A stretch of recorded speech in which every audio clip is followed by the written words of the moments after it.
it really has been good, and feel closer to my wife, to the people that are here with me this week, and to God as well. Just having these nightly devotionals and going to service has been just really neat, and I cannot say that enough. Probably I'm using the wrong word, and I'm probably not as eloquent as I could be, but it really has been an experience, and I'm very grateful for it.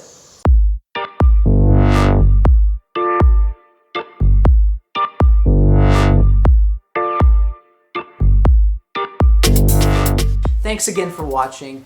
I'm ready to crash. All right. Well, it is Thursday, the day before we leave for Costa Rica, and I'm just finishing up some editing here. I'm editing the devotional videos that'll go out throughout the week.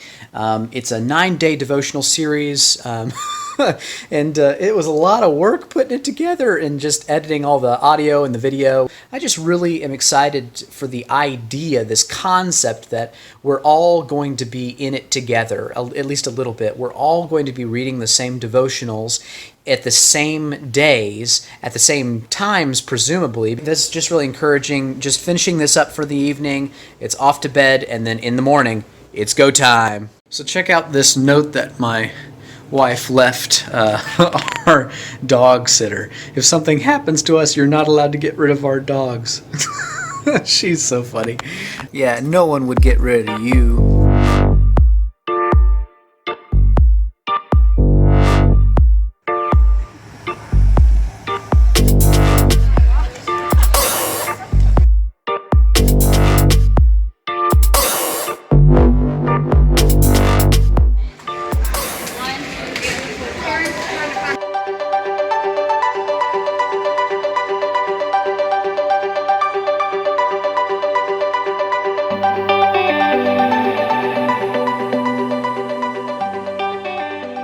Okay, we made it to the airport just fine.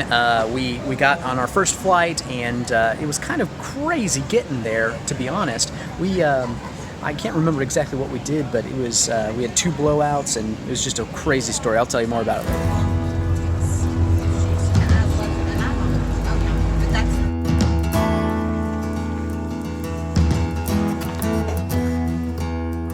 All right, we made it.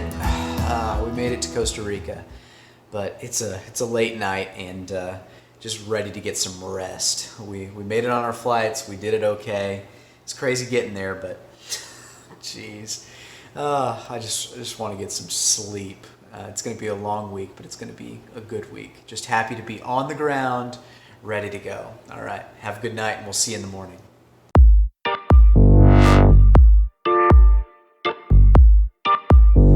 Hey, so we made it to sunny Costa Rica, and it was a wild trip getting here. We're at the Methodist Conference Center just outside of San Jose, and this is just a completely different than I had expected. It's a vibrant city, and there's a lot of activity. You can see some of the cars going on behind me.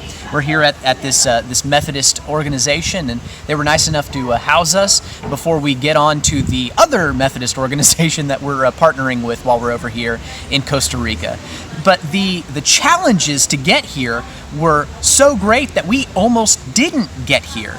So the first obstacle that we faced was getting on the bus and getting down the road. We had got just past Ranger, and we're about maybe 45 minutes to an hour into our trip when we had some car trouble.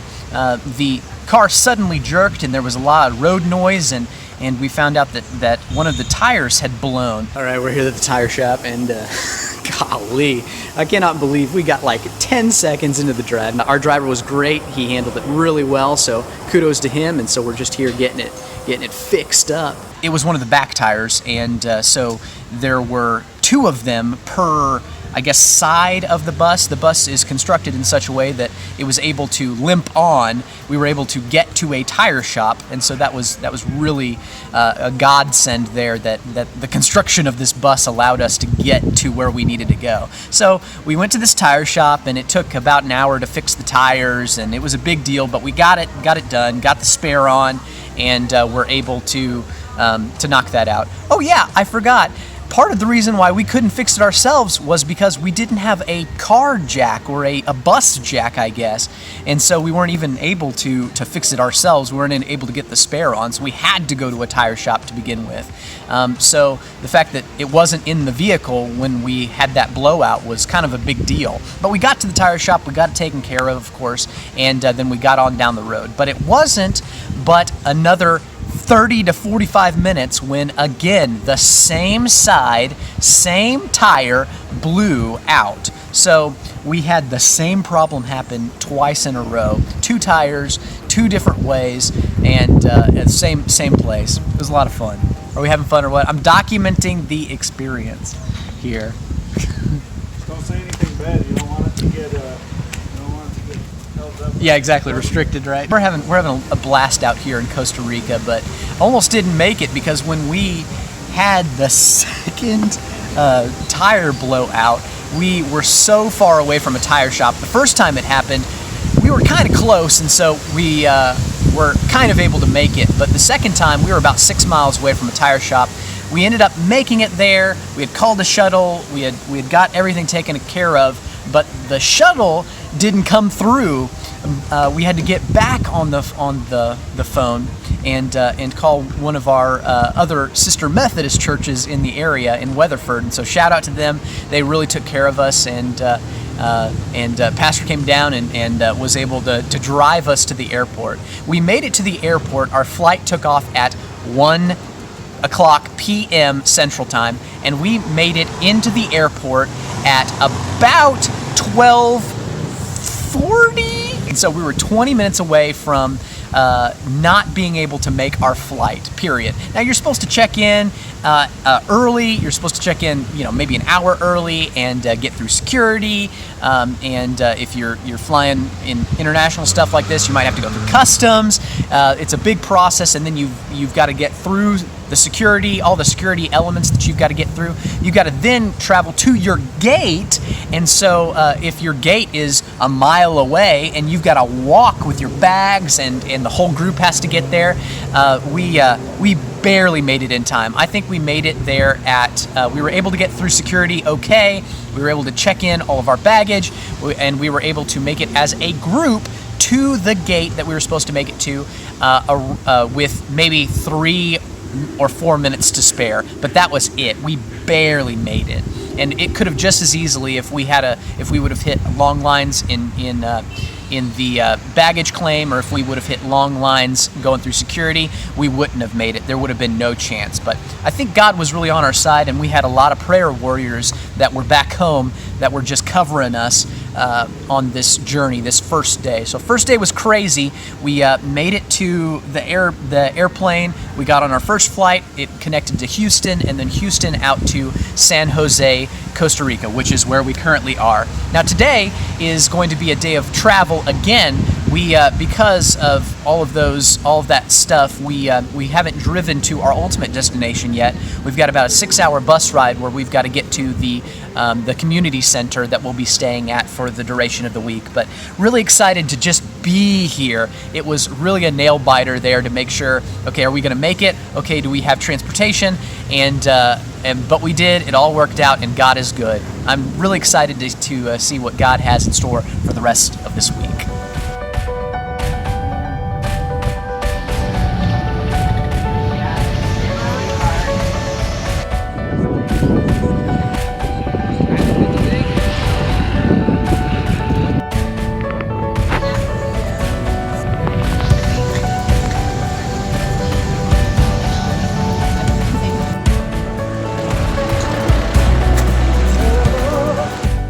We made it to our destination over at the Methodist Conference Center, and we are here, right? This is the bunkhouse, and it's pretty cool.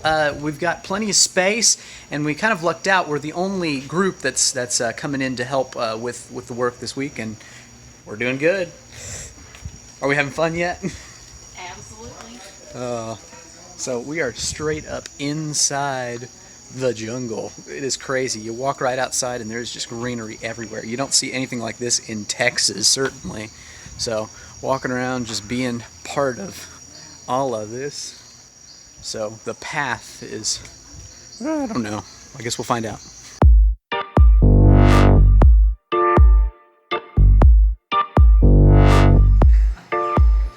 Well, it's the morning of day 3, and we're heading to worship at a church down the street, and looks like it's going to be all in Spanish, and which is going to be interesting for us, and just to kind of hear the message and to see all the people. And there's going to be a little bit of a language barrier.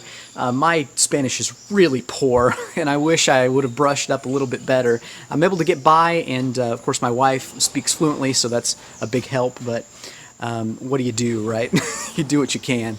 But we're on this beautiful complex. The thing that I've noticed about this place and is how connected to nature everyone seems to be. The culture is in general, and it just seems like there really is a focus on, on conservation, on the importance of nature. Also, all the plants. Oh my gosh, there are so many different kinds of fruit trees that you see on this complex. We've got so many different ones just here alone. We've got banana trees and coffee trees, and I don't know, some pepper trees even, and they grow everything right here for us. And so we're going to be leaving here. They also sell coffee, I think, here, so we're going to be leaving here with plenty of Costa Rican coffee before we go. So that's going to be a lot of fun, and a good souvenir to bring back to the folks back home. But well, I'm just excited to worship in this culture with new people,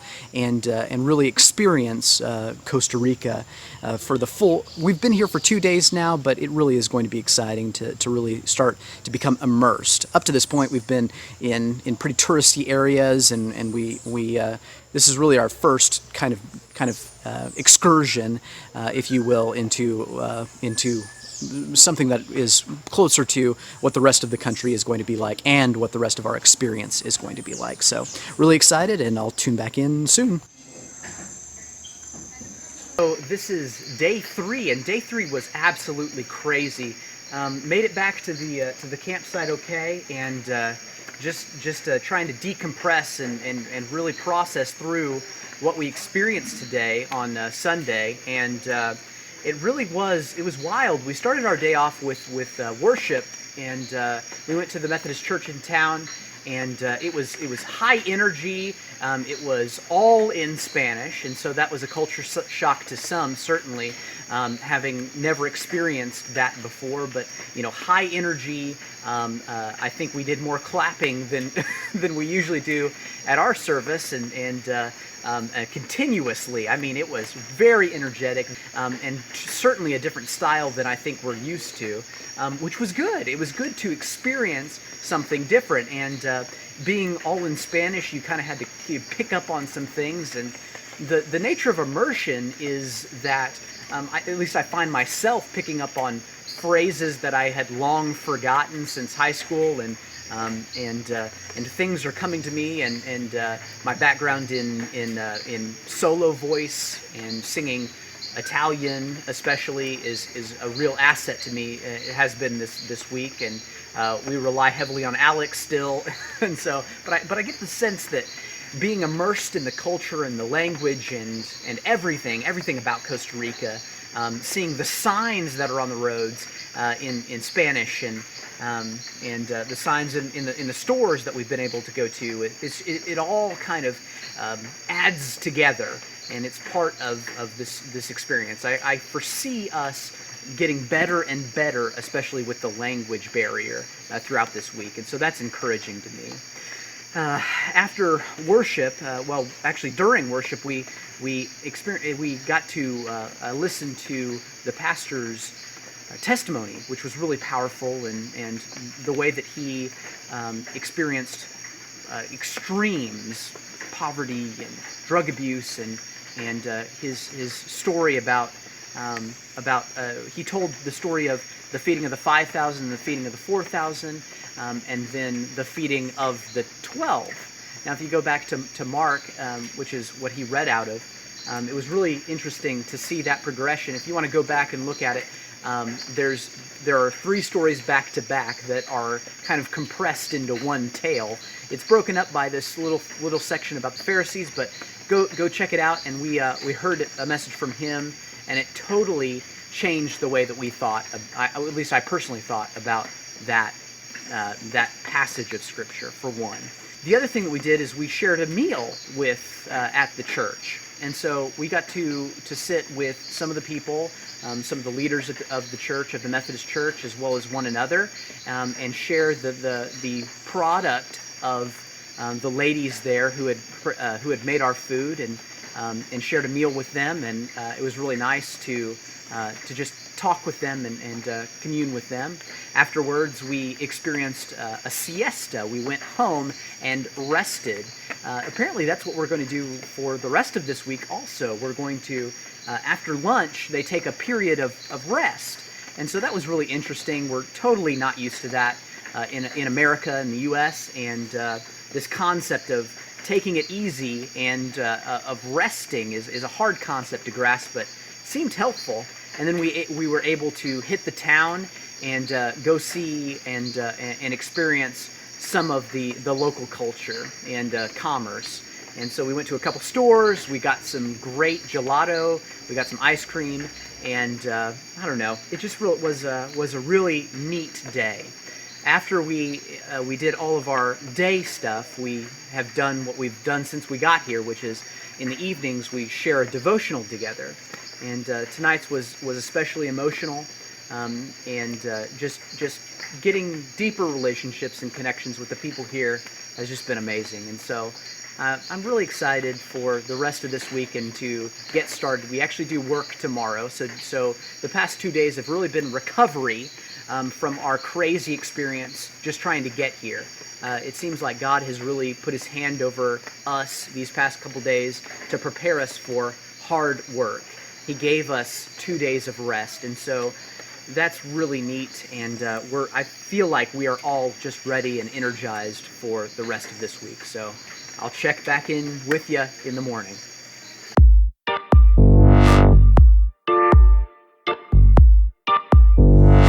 Buenos dias. So I don't know if you can tell, but it is just pouring out here. They say that in Costa Rica, this is their winter season, which also happens to be their rainy season. So we've been told that it rains just like this about at least once a day, and it lasts several hours usually, and it'll happen once a day, every day, for about from July until about September. And so we're expecting rain just like this pretty much every day while we're here. Just another thing about Costa Rica, right?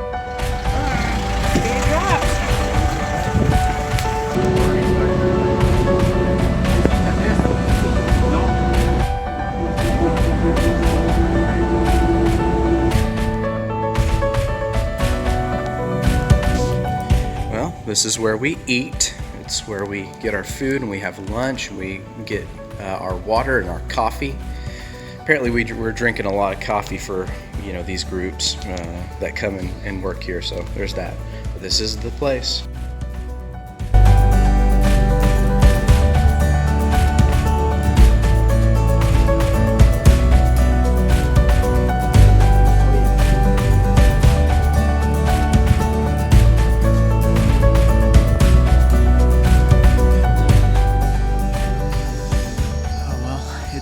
The end of the day, and man, it's been wild. Just a lot of work, a lot of hard work we're doing, but it's good. A lot of it seems like busy work, and I think that's to be expected. They don't know what our skill levels are. They don't know what our energy levels are yet. I think we're still getting used to everything, and so it was a lot of scrubbing walls and trying to take up paint, and so I don't know, some just hard manual labor and very intensive today, but tomorrow is going to be better. Just need some rest.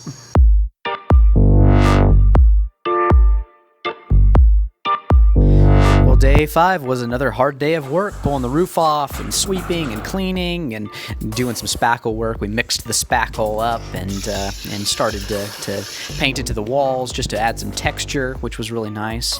But all day I just couldn't help feeling a little run down. Anyway, we after work we went to a pineapple farm, which was really cool, and we got to see around the farm. We learned a lot about pineapples.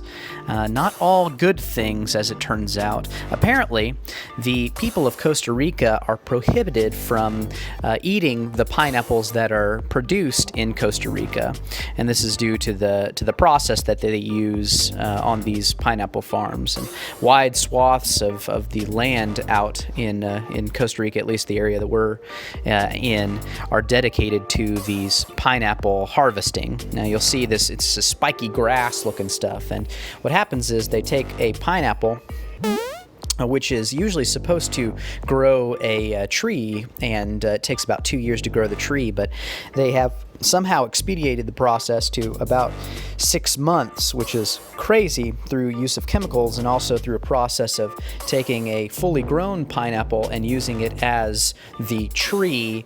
They grow smaller pineapples from a fully grown pineapple. It's probably not great, because what happens is they ship these pineapples that they make in Costa Rica to places like the U.S., where it is not forbidden to eat the fruit. But anyway, even after all that, even after all the fun and all the learning that we did and the experience that we had, I just couldn't shake the feeling that this fatigue that I was feeling was normal.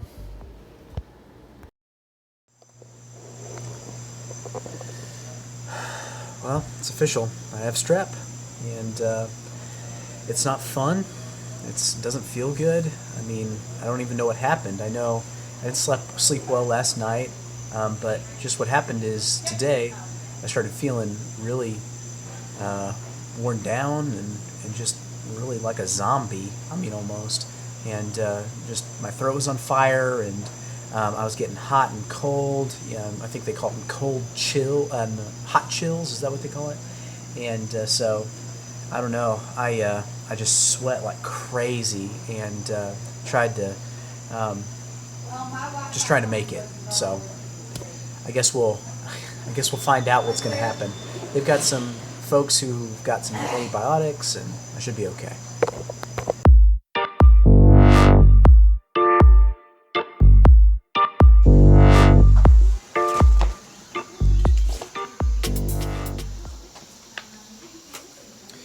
Well, I survived, but the crazy thing is, I got really, really sick, and it was pretty wild. It was rough getting through, but we have a nurse here with us, and thank goodness she was around. I think it's a combination of a bunch of things. I think I didn't get much sleep last night. I've been eating some things that I probably shouldn't have been eating. I've got some pretty big food allergies, and so I kind of tested some things, and I don't know if that contributed. I'm definitely allergic to cats, and we have a cat on the complex. We're in a new place, it's a high-stress environment, we're doing a lot of hard work, and I just think all of that kind of compounded on me yesterday. So we've got me on some antibiotics, and I'm good, but just trying to recover, and I don't know. It just goes to show you, I'm pounding water. I mean, I've got my bottle here. You can see this is 2,000 milliliters, and I'm about at the end of it. And this is my second bottle, and it's not even noon yet, and I've downed 2 of these. So I've drank almost 4,000 milliliters of water, and it still doesn't feel like it's enough. But we're going to survive. We're going to make it, and by the grace of God, we'll do some good work in the process. This is the 3rd day that we have been working, and it just is. It's some hard work, but it's good work. We're trusting in the Lord that He has a plan for all of this, and all of our little pieces will come together. Yesterday we did a lot of work because I didn't get to do one of these journal entry, vlog videos to explain what we've been doing, but we scraped paint for a lot of the day, just like day 1. But then we got moved on to taking off the roof, and I think that's partly what got me too, is taking that roof off and inhaling rust and dirt, and it was pretty nasty work, but it was good work. And I think I just overdid it, and that was on me. But today's a better day. We're doing a lot of painting today. I don't know if you can tell, but I'm kind of, maybe you can see my shoe here. I'm kind of got little speckles all over me, and that's from the paint that we're doing. We're painting these walls. We scraped the paint 2 days ago and yesterday a little bit. Finished the job, and today we plastered, we're stuccoing right now, and so it's just putting this, filling the cracks first and then just going over it and giving it some texture to the wall, and it's a lot of fun. It's good work, and just excited. Seems like every day we're here we get to grow deeper relationships with each other, and so I'm really having some good conversations with the 11 other people, 12 of us total, that are here in Costa Rica. So it's going to be a lot of fun. Something that I've learned to appreciate since I've been here is this idea of the siesta. Siesta dog. We just had lunch, and it's time now to just take a little bit of a break. And you just don't get that idea back home. This idea of taking just a breather. And so it's been nice, especially doing this hard work. I don't nap really well, and so, but I think there's something to this idea of taking a break, being intentional about letting your body rest and recover, that I don't know if I've fully learned to appreciate all the way, but I'm starting to. All right. Suit up.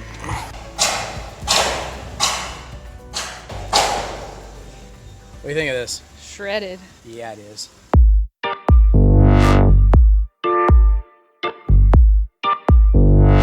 This day's already feeling better.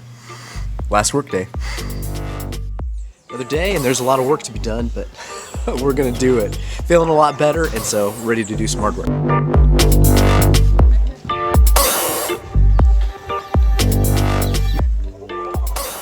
Well, today's been a good day, and it's our last day here at the camp, and we've got teams really knocking a bunch of stuff out. This being the last day, I thought it would be cool to kind of show you around the place, and I don't think I did that maybe the first day that I was here, and so just love to show you the progress that we've made here.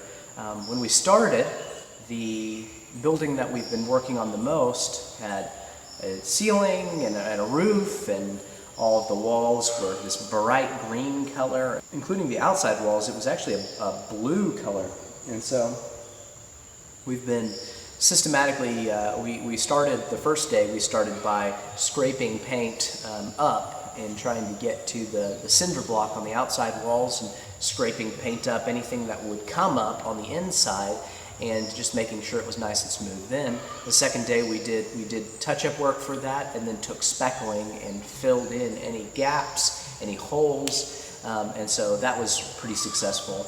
Then we moved on to painting and texturing the walls all the way up. While that was happening, we also were taking off the roof at the same time. So one team was in there doing that, and I really jumped between teams. I did a little bit of work on these benches that you see here that they took from these frames, were by themselves. They weren't attached to anything, and they were the stingy blue, and then we sanded them down and then put primer on them, and then put a new coat of paint. And then another team came in here.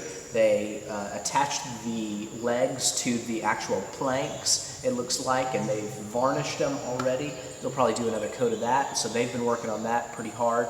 But over on that building, there was several things that were going on, that roofing project, so we took the roof off. We had two guys on the roof that were taking the panels. They're just these metal flat sheets, and they were pretty rusted out and pretty sharp, and so we made sure to wear gloves and catch them, and the process that we used to get them off there was pretty horrifying.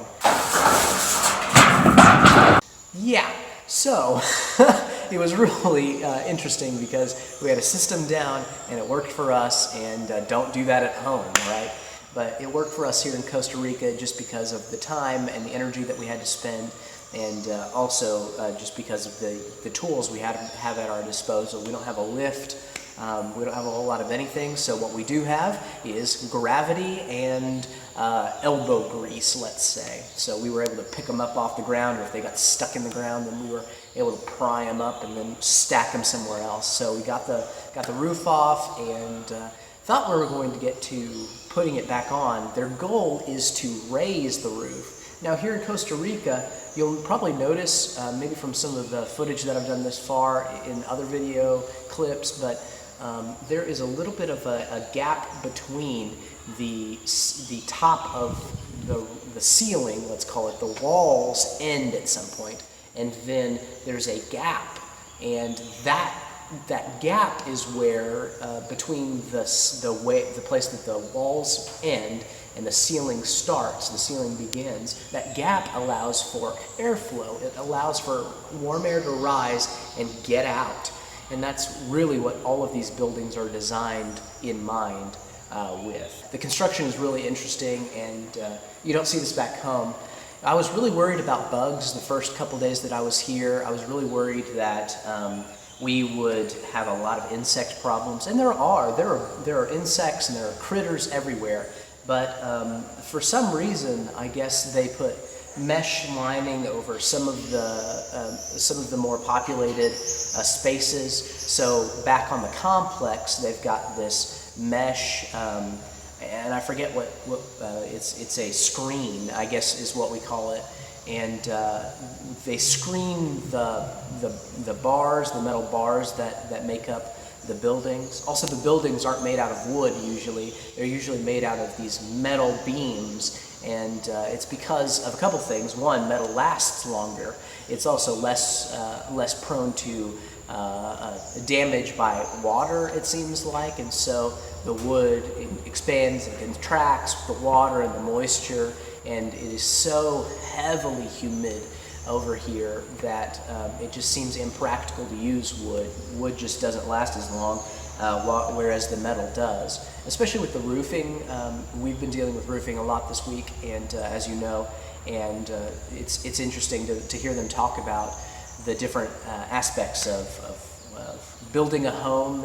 A lot of people apparently build their own homes around here, partly because of government incentives. So what the government does is if you are a first-time home person and you've been with your soon-to-be spouse or actual spouse or if you've been with a girlfriend for 3 years or more, then you can fill out some paperwork and go to the government, and they will give you a grant. They will grant you something like $15,000 US. The exchange rate is about, at the time of this recording, it's about 550 or 580 to 1 colones to US dollars. And so just keep that in mind. The easy way of doing the math on it is just double the colones, and then that's the amount in dollars. And you could build a house for that. They said that if you wanted a really fancy house, you might spend maybe double that, 30,000 US dollars. And so to hear them say things like that, and then also to hear them say things like the working wage for a day is about $2 to $5 at the entry level, and to go, wow, I mean, there are people back home who are bargaining for $25 an hour, $15 an hour, you know, at least three times what the people here are making, and that's a day's wage. And so that's just wild to me. It really puts it in perspective about just how sheltered and how good we have it. And I've really been thinking hard about that this week. It really has been an eye-opening experience. I've been to other countries. I've been out of the States, but it's been for vacation, and when I've been on mission trips, it's been to areas that are a little bit different and more like the U.S. than this has been, I think. There have been several cultural things that I've kind of seen and noticed as we've been here, and I think I'd like to talk a little bit more about that tomorrow, probably. Just all of the things that I've seen and experienced as a just in reflection. But Yeah, it's been a great experience and one I wouldn't trade for the world. You can hear I'm doing a little bit better. I'm feeling better, and I'm doing a lot more work today than I have the past 2 days. Just getting sick and trying to kick this strep throat. Try not to overdo it. I'm drinking my water. You know, this is my 2,000 milliliter bottle, and just pounding it. But it really has been good, and feel closer to my wife, to the people that are here with me this week, and to God as well. Just having these nightly devotionals and going to service has been just really neat, and I cannot say that enough. Probably I'm using the wrong word, and I'm probably not as eloquent as I could be, but it really has been an experience, and I'm very grateful for it.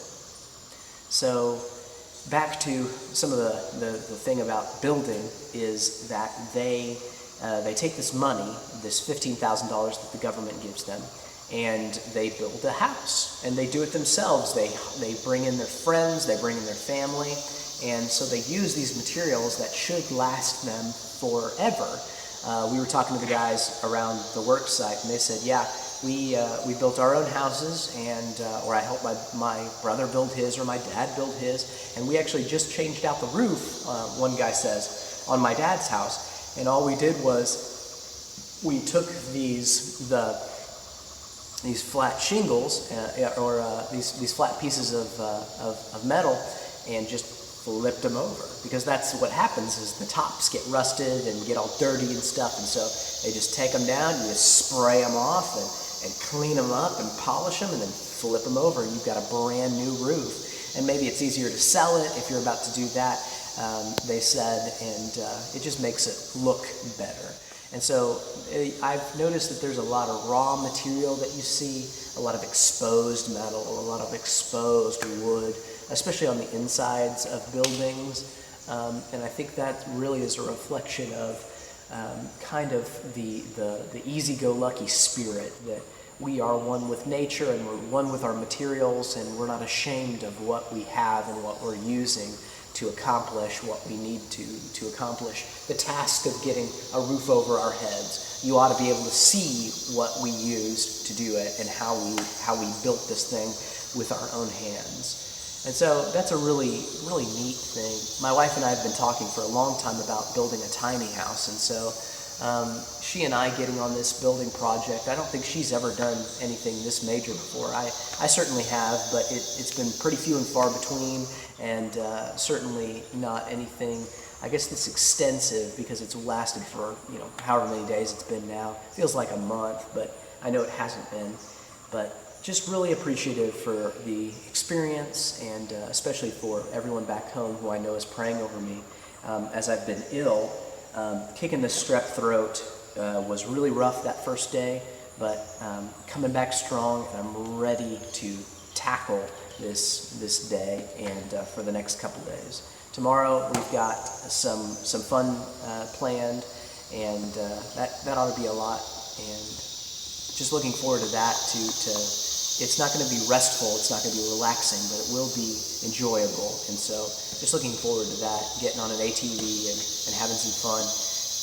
And then the next day, Saturday, is going to be a day of travel, so we're going to get on a plane, we got to pack up, and we got to leave real early. So anyway, really do appreciate all of you back home who have been praying over us, that we would grow and that we would develop and that we would be healthy and happy and safe. Because honestly, I think somebody was in my corner. This could have been a lot worse. I mean, I'm only 2 days out from the day that I started showing symptoms, and I am feeling like 70%, and that is remarkable. So thank you very, very much, and we'll see ya.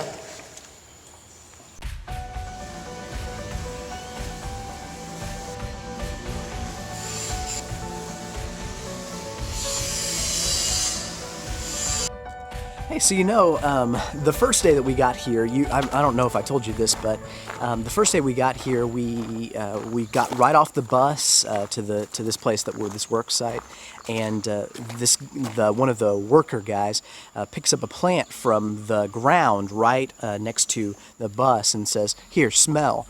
And we smell it, and sure enough, it is like the strongest, strangest cilantro that we had ever smelled, and I think somebody even took a little bit of a taste of it, and he was like, "Yeah, this is our San Isodro cilantro," and he actually they call it here culantro, and so that was really interesting to smell that San Isidro culantro, and. The crazy thing is, today they've got somebody in here whacking weeds and mowing the grass, and it just kind of grows out here, in random spots and patches, and they don't necessarily pick it. It's kind of like we have wild onions, although those, I don't know if those are edible or not, but this culantro is very edible, and they use it in cooking, but they inadvertently are growing it, I think. And so he's cutting this grass, and it just smells like cilantro everywhere, and it is like awesome. It is the best thing.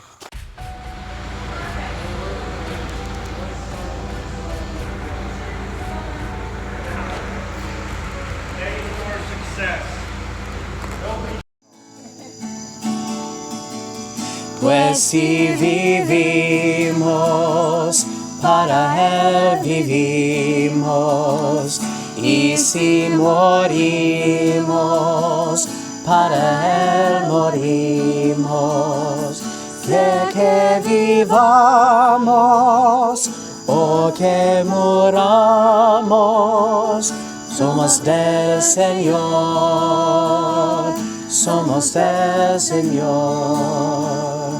Pues si vivimos, para Él vivimos, y si morimos, para Él morimos. Sea que vivamos o que muramos, somos del Señor, somos del Señor.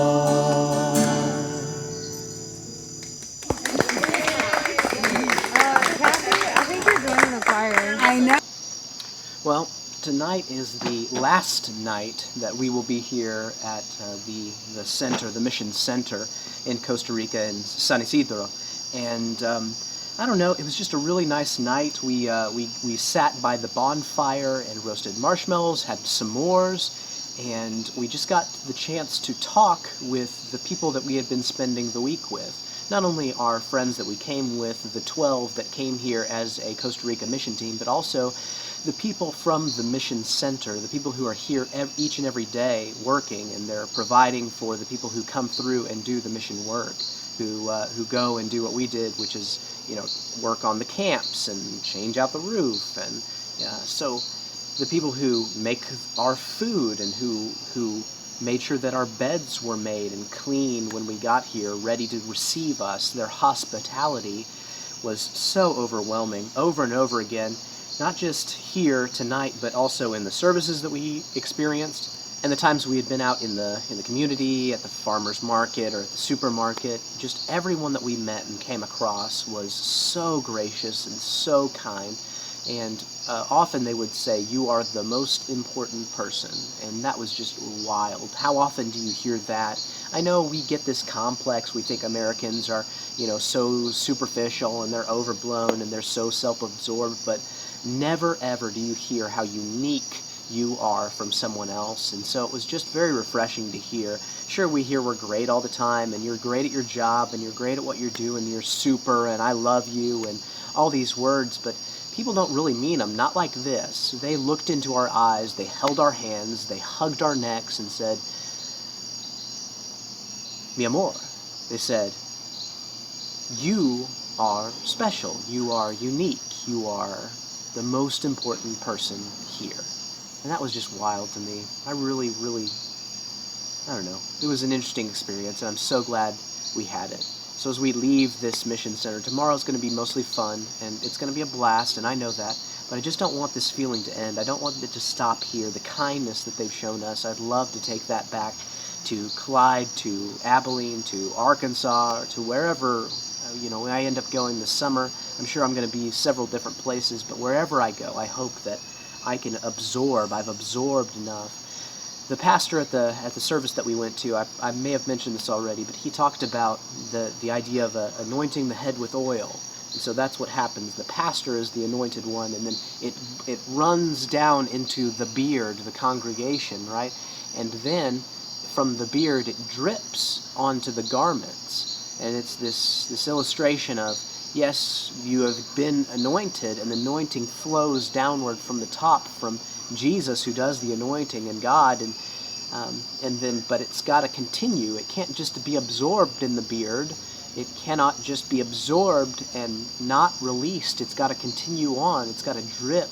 There's something about oil it's sometimes it's viscous, and sometimes it's runny, and it just gets everywhere, and that's the Holy Spirit.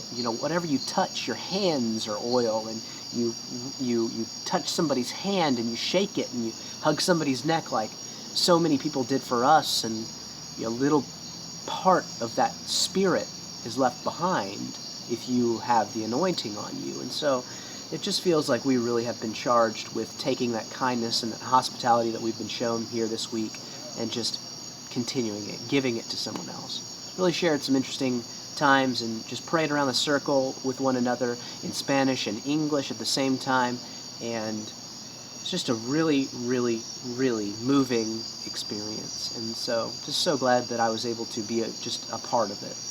So glad.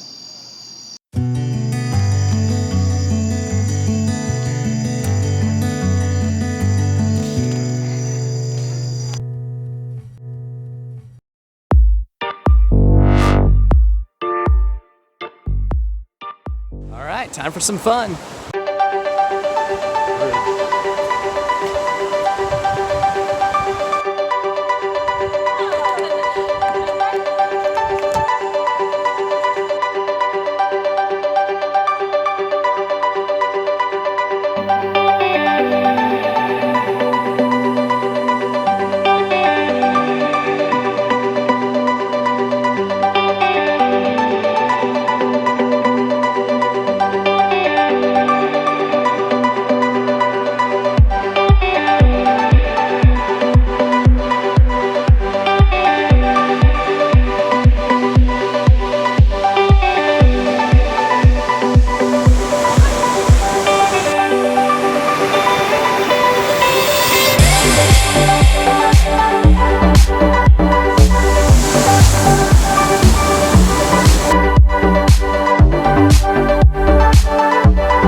really fun day, but we finally made it back to the Methodist Center in San Jose, and we're about a couple minutes from the airport, and we're going to be heading there in the morning. We fly out of San Jose Airport at about 5 o'clock in the morning, so we've got to be out of here by 4:30 to get through customs and get through security and all that. So it's going to be an early morning. The time right now is about 10:30, so we're going to get straight to bed. Going to hop in the shower. We were traveling for a lot of the day, and we had a lot of fun, obviously, but just really, really ready to get home, back to the States and back to Texas. So good night, everyone.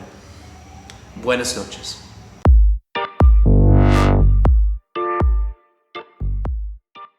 Here we go, getting on the bus to leave Costa Rica.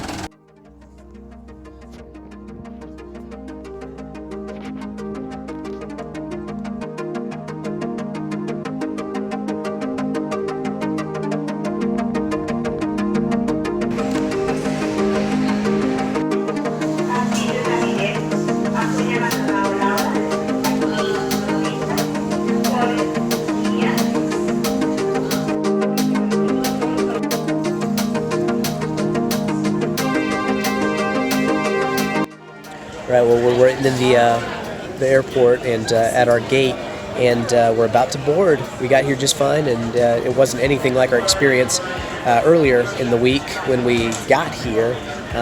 Just kind of chilling, waiting. We got about another half hour till we have to board, and it'll be great. So, just about to say goodbye to Costa Rica. Yes. All electronic. All right, made it to Houston.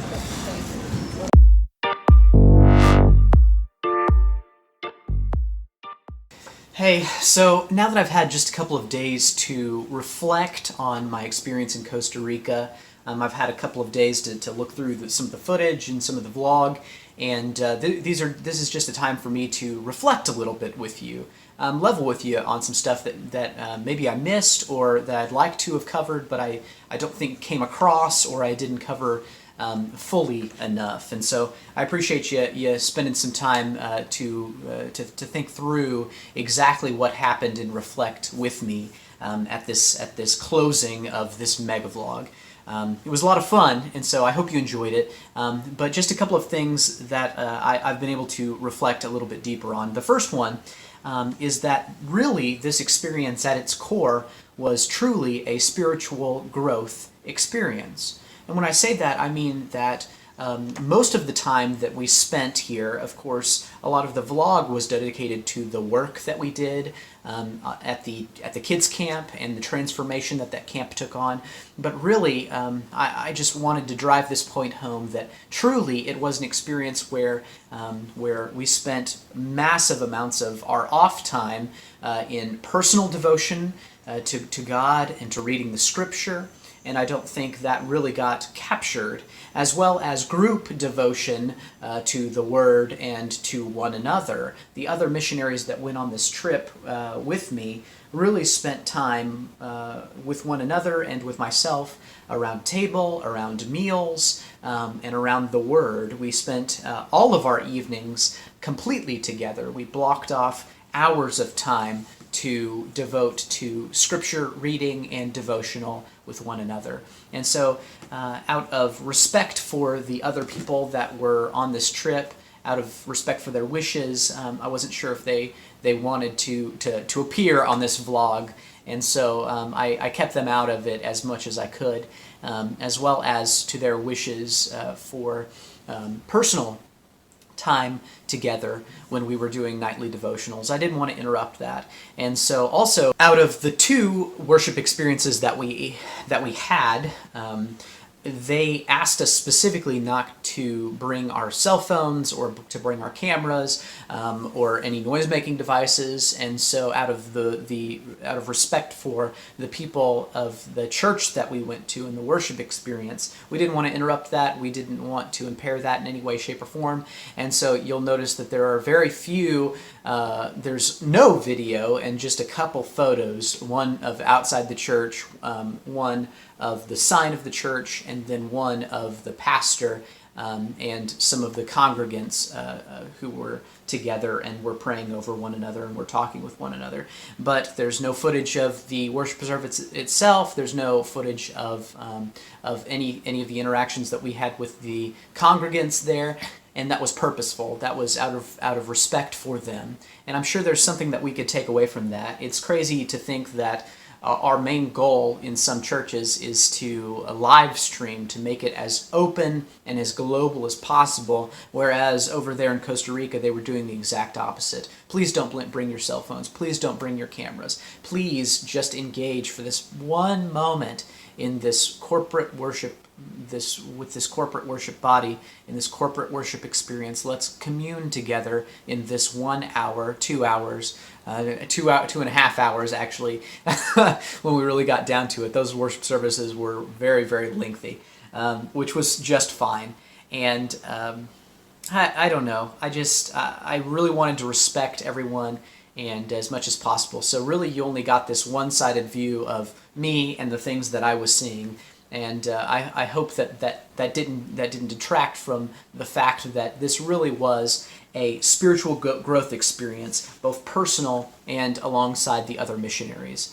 There were tons of opportunities for spiritual growth and development that happened off camera, and so I don't know if that really came across, but that was one of the major takeaways from this experience. Another takeaway is how greatly different Costa Rica truly was. I don't know if I really captured that. Even from the first moment that we got to Costa Rica, the first rule that we were told regarding the restroom situation was that you were not allowed to flush toilet paper. Now in Costa Rica, their plumbing is, I would say in most parts, pretty poor, the plumbing, really in order to not hinder the system, the plumbing system that they had in place. We were asked everywhere that we went to not flush the toilet paper that we used. Instead, we were given bins next to the to each toilet, in order to throw away any waste that we produced. And so that was a kind of a cultural difference and kind of a shock.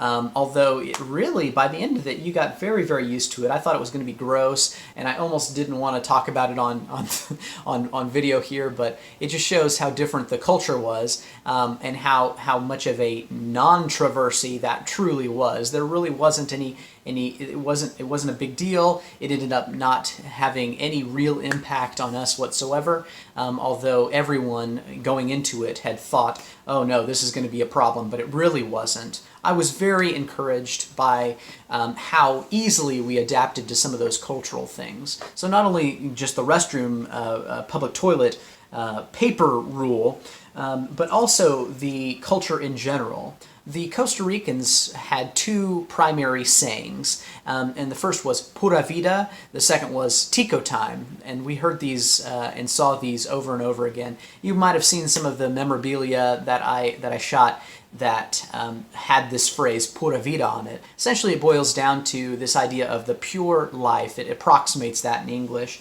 And this idea of the pure life, the pura vida, that there is something to be said about how interconnected nature was with the Costa Ricans. They really lived into this idea of conservation, of naturalism, and it wasn't just that nature was all around us and that critters were all around us, because they were, but not just the proximity to nature, but the incorporation of nature. Here in Texas, you might get 10 miles outside of town and you would see nature. You would see these 5-foot mesquite trees, and you'll see, snakes and critters. But we don't really incorporate nature. Although it exists around us, we don't really bring it into our homes. We don't make it part of our lives. We have pets and things like that, but not like this. It was completely different ideology, because even in their city centers, you walked around and there were monkeys flying through the trees, and there were iguanas sitting on the steps, and there were tons of insects that kind of just became part of the landscape. They grew plants for eating. Their food was grown on the same complex as the place that they lived. They had these, what they called mamon. They're these little spike grapefruit grapes that had this spiky red shell that you had to tear open, and then you got to the grape inside, and it had a pit at the center. It was a true grape, this white grape with this red spiky outside, these mamon. And they grew these on the complex. They grew bananas. They grew these star fruit. It was really sour tasting fruit. They grew peppers, and they had not just that, but they weren't afraid of the natural plant life that grew on in the place that they were and the place that they did work. And so you would just see these spring up out of nowhere, like the cilantro that grew on the camp complex. It just kind of grew in the area, and then if they needed it, they might pick it and use it for eating. But it was just part of the atmosphere. It was part of the environment around us, that everywhere you looked there was something of nature. They cut out the ceiling to make room for the tree that grew. They utilized the things that were growing on the earth already, and then they incorporated it into the meals. And so this idea of the pura vida, the pure life, really, I think, was accentuated by their actions. It wasn't just a phrase, it was really part of the culture. The second phrase that you heard actually more frequently than this pura vida was tico time, that everything was kind of on the back burner, that time worked differently in Costa Rica. We asked the workers, the guys that we worked with, the workers on the complex and elsewhere, why things felt so laid back, felt so, I guess, on the back burner, as far as there wasn't this real drive to get things done in a timely manner. Time really functioned differently. And they said, well, if you go to a place like a job or something like that, and you show up on time. Really, on time was anywhere between on time and 30 minutes past time. That there was a 30-minute buffer that was given to pretty much anyone for any occasion into their schedule. And so if you showed up for work 30 minutes late, it wasn't a big deal. As long as you got your work done and you showed up within the window, then you were good to go. Whereas here in America, if you showed up, you hear this phrase a lot, especially as a musician. I heard this all the time growing up, going through band and choir, and you hear it in the orchestras here in Texas. Some of the teachers teach this, but this idea that if you are on time, you're late, and if you are early, you're on time. It's this almost backwards idea that it's not just enough to be there at the time that you're supposed to be, but you have to also put in a buffer. You also have to put in a time where you can get prepared for the work that you're going to do. It's not enough just to be there at the hour mark on the dot. You also need to put in maybe 30 minutes to a quarter hour of extra time. And if you're doing something really important, you're there an hour early, really to set up. And so the Costa Ricans almost rejected that mentality and went the opposite direction, that if you got the work done, that was the important part. But it didn't matter if you were there on time, or if you stayed late, or even if you took a little extra time during your lunch. Our lunches were about an hour long, and then we took an hour siesta. So there was a 2 hour, essentially, an hour and a half to 2 hour break right in the middle of the day each time. And so we would get started on work pretty early. In fairness, we would get started on work in the morning, and then we would work to lunch, and then there was that big break where you took a leisurely lunch, and then you took a very leisurely siesta where you rested, and then you went back and you worked for another 3 or 4 hours, and then you were done for the day. And it just had such a different mentality. Partly because I'm sure we were doing manual labor, and so there was an element of that, but also this idea that you were on Tico time. When you were in Costa Rica, you were on Tico time, that that time worked differently, and that it was much more laid back. and that time was much less of the essence. It wasn't that you had to squeeze every second of the day out, but that really there was a sense of enjoyment to the day, and that you were really living. I don't know. And even though if you didn't care about the time, then maybe you would get just as much done, and you would have had more enjoyment doing it.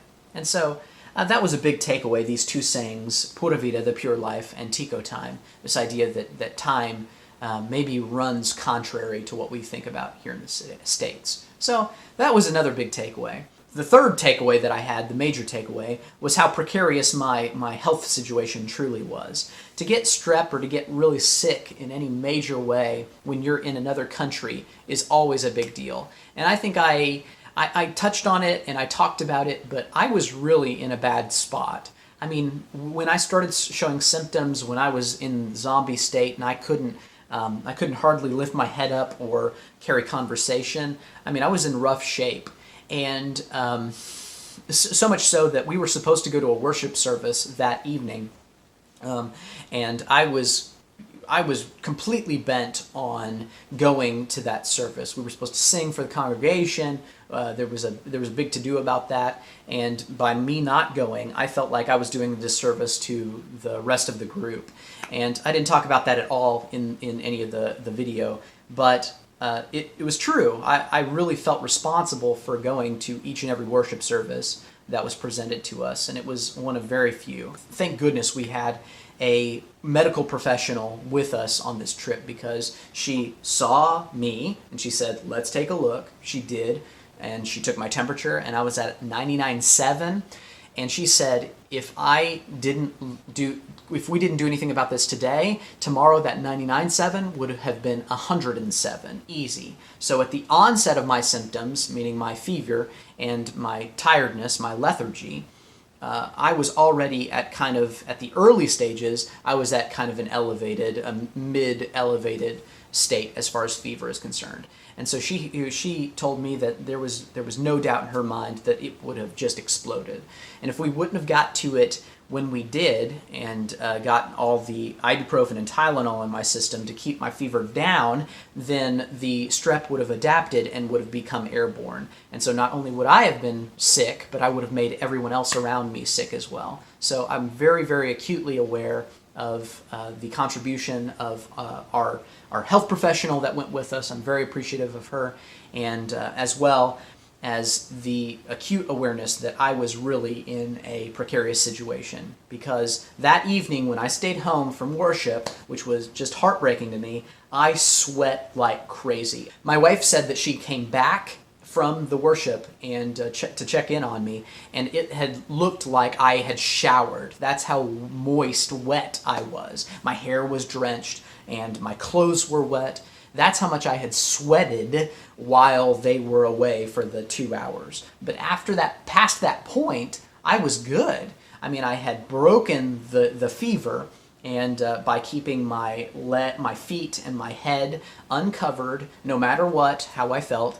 And so that plus the medicine that I was taking really allowed me to keep my fever under control, as well as get my symptoms to a place of manageability. We were all on antibiotics already, and so that was a great help as well. And then just being able to get to help by a medical professional immediately. What usually happens is you start showing symptoms, maybe you wait a day, then you go in and make an appointment to a doctor. Maybe that takes another day. Then you go in and see him and or her, and they say, "Oh yeah, you've got strep," and then they prescribe an antibiotic.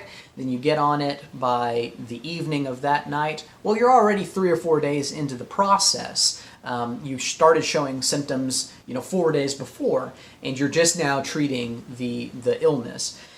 And so to be in a place where I got treated within, I would say, seriously, within 6 hours of showing symptoms, and already had medicine in my system, was crazy. I mean, really, really made me, the turnaround time for it, crazy great.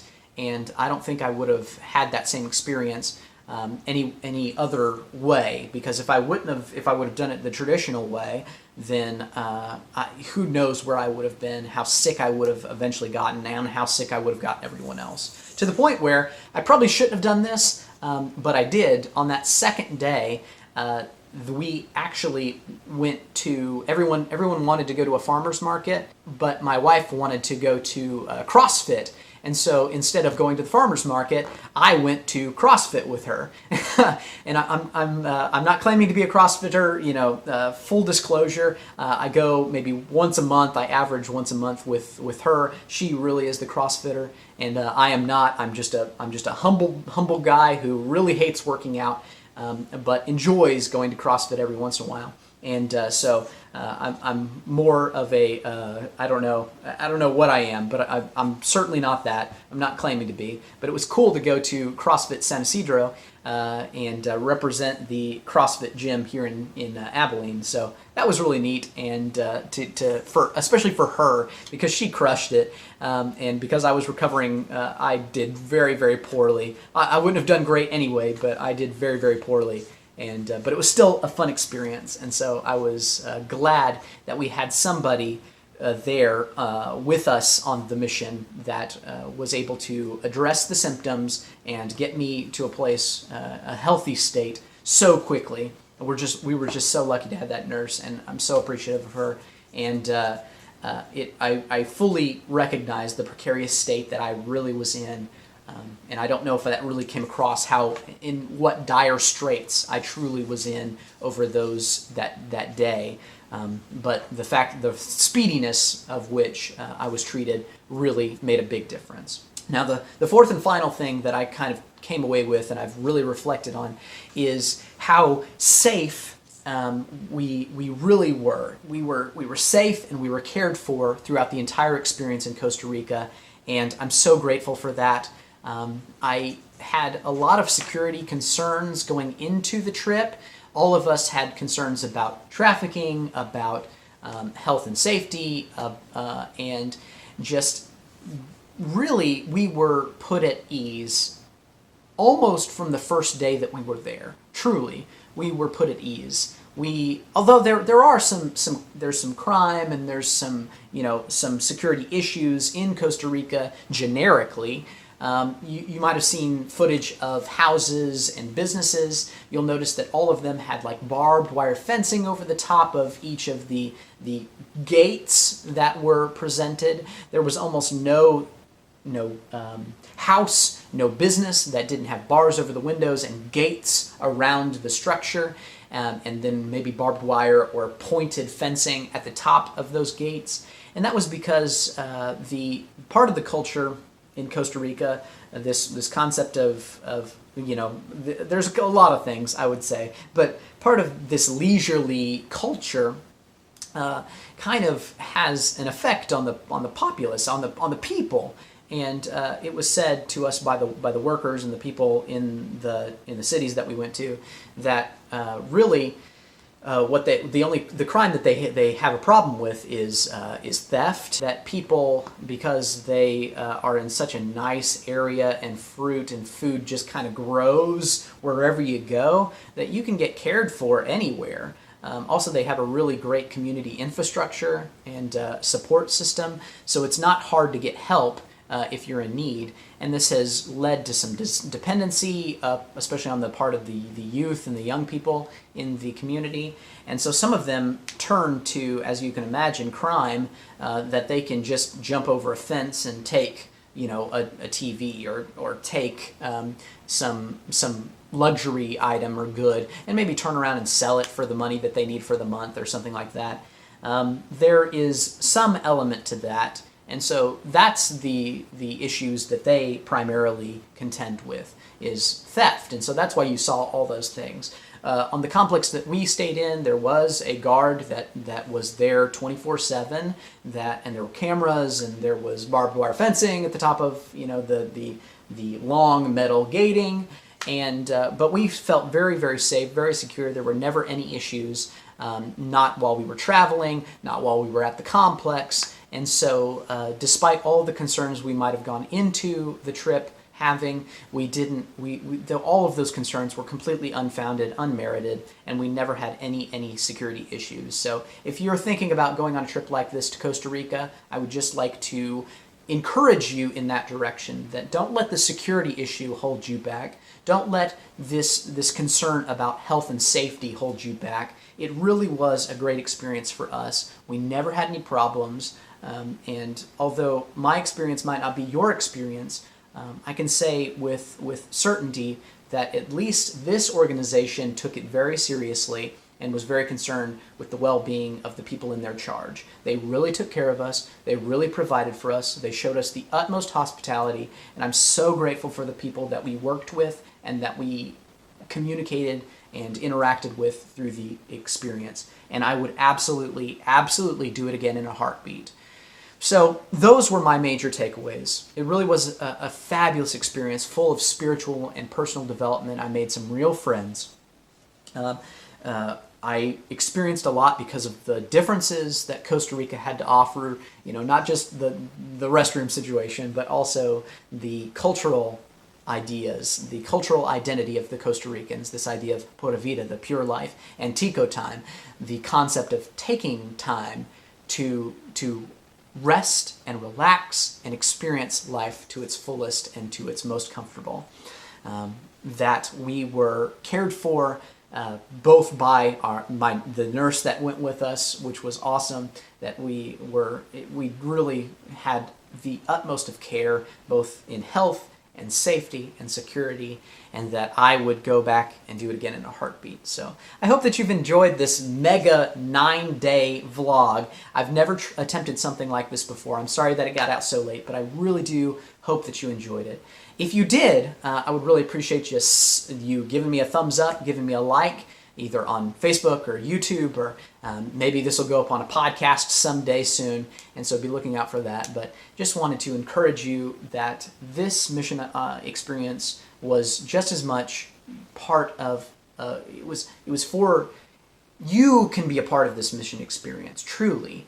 And I hope that you feel like you were a part of it, because all of you that were back home, that were praying for us and for myself, we really do appreciate it. We really felt your prayers, and I'm just so thankful for everyone involved in this process, whether you went or whether you stayed, whether you're on the other end of the camera or whether you're here in town, and I just am so thankful for you. I want you to know that you are the most important person, and you are so special to me, and I appreciate you watching.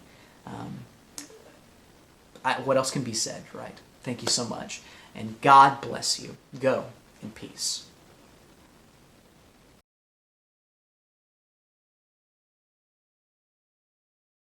Just got back to the church, and it's first day back, right? Back in the office, back in the groove of things, right? And I come back and see this, right? This beautiful, beautiful thing. It says, "The Lord is my strength and my song," and it's on here in the music room, and things have been straightened up. Obviously, I didn't leave it in disrepair or anything, but I definitely left some stuff out, and it looks like somebody has gone ahead and knocked some stuff out and cleaned up the bulletin board that we have over here. It looks very nice, and cleaned up my little cork board over there and put notes on there. That's really cool. And so, hey, I've got a little elf happening here, and it looks like, oh, I didn't even notice this. Look, there's an extra board. Where did this come from? That's great. So it looks like somebody's been doing some work in here, and I just couldn't tell you, I'm really thankful for the folks back here while we were in Costa Rica who had obviously been doing work and doing ministry, even while, us, the ministers were gone. There were obviously ministers left, and so that's encouraging to me. And so just wanted to shout out to them and say thank you for everything that is visible and invisible that was accomplished while we were in Costa Rica. So really exciting and very encouraging. Wow, what a way to end this whole thing, is the work that was done behind the scenes that we didn't even know was happening while we were over in Costa Rica. Awesome.